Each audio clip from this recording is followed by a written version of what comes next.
Good morning, I'm John, and welcome to the Wildlife Episodes.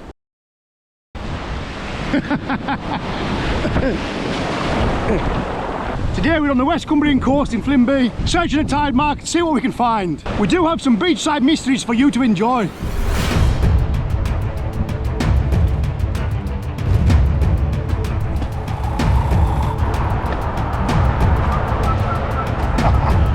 Under the bridge we go.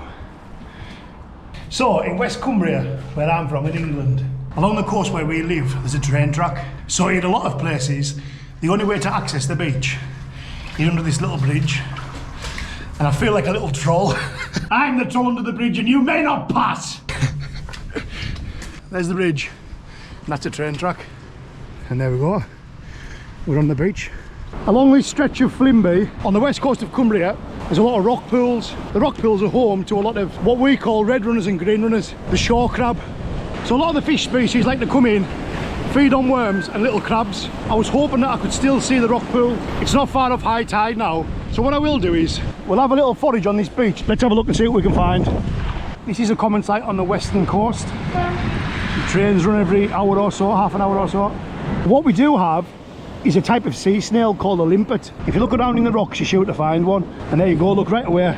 So this is a limpet shell. And this is a limpet shell.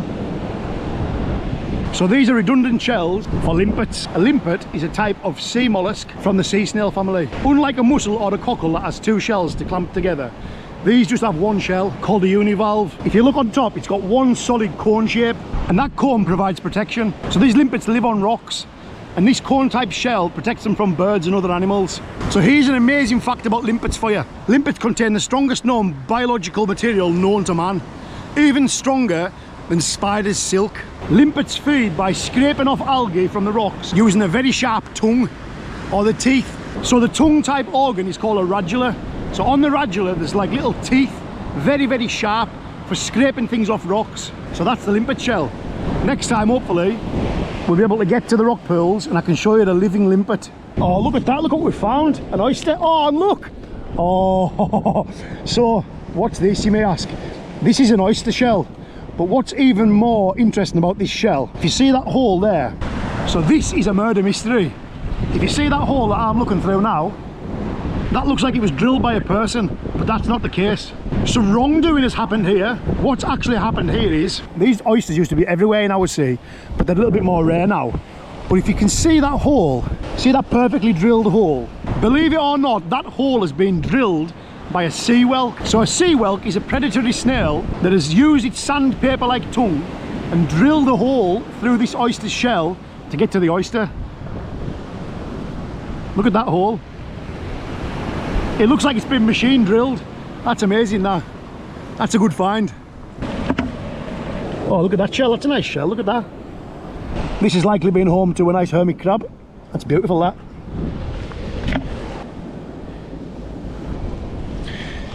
If you actually stop and look around, you find remnants of animals all around you.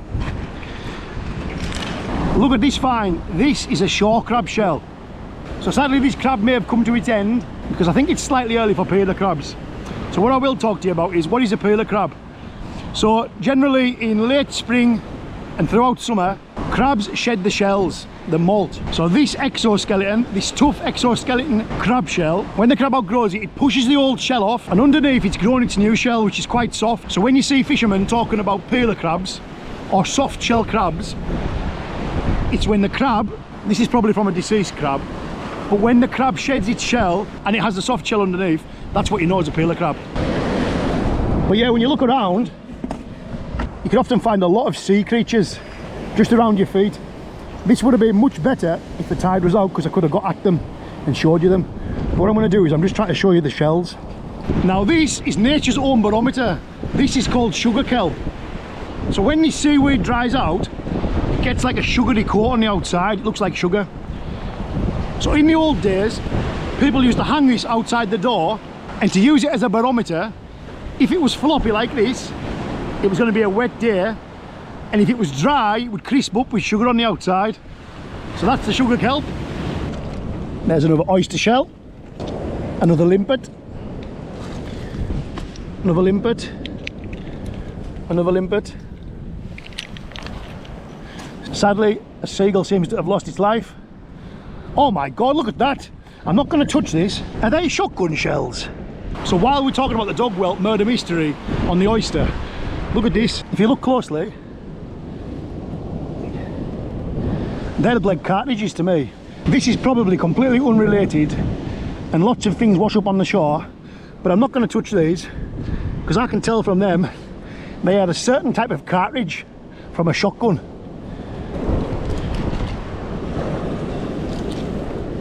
Look at all them. They're everywhere, these. So look at these. So what are these little shells? These are from the edible periwinkle snail. If you see those little black shells, the little snails live inside them and they're edible. Another detective mystery here for you. Once these shells are empty, hermit crabs use them as homes. So hermit crabs don't actually have their own exoskeleton, they use other things. And these are the ideal home for a hermit crab. It just shows you never know what's going to wash up. It isn't always shells.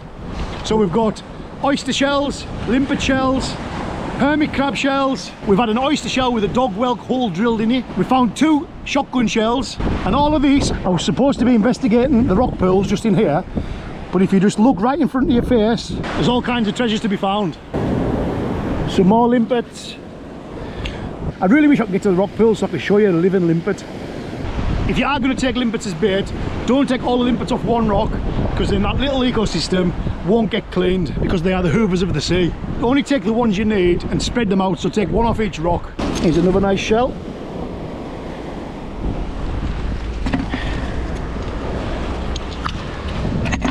Oh look, I think we've found Daddy. I think we found Daddy limpet. This would have been a full adult limpet. That would have been great fishing bait. Look at that. You can really see the corn on this one. That's a protective shell to keep fish and birds away from them. They're amazing creatures, really. I'm not taking any of this home, I'm just gathering it up so I can show you it all. Do you like my new hair?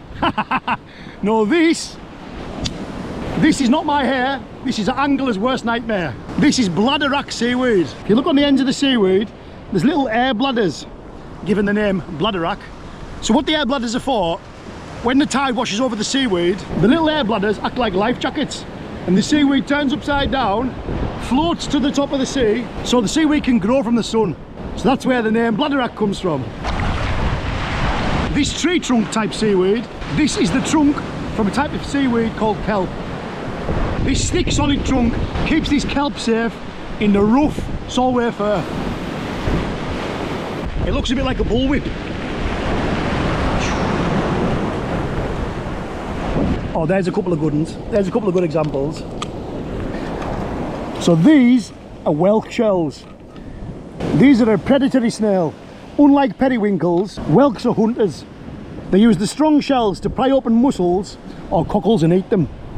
So when we were talking about periwinkles before, periwinkles just graze on algae, whereas whelks are actually predators.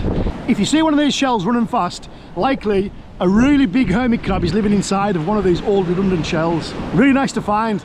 We've got a mixed bag today. So what I'm going to try and show you now, if I just move this seaweed, look. See those things jumping all over the place? They're known as sandhoppers or sand fleas. Can you see them? They're a type of amphipod. They live just under the sand and they feed on the edge of the tide. Can you see them hopping around? Another one for the list. Sand fleas, sandhoppers, whatever you want to call them.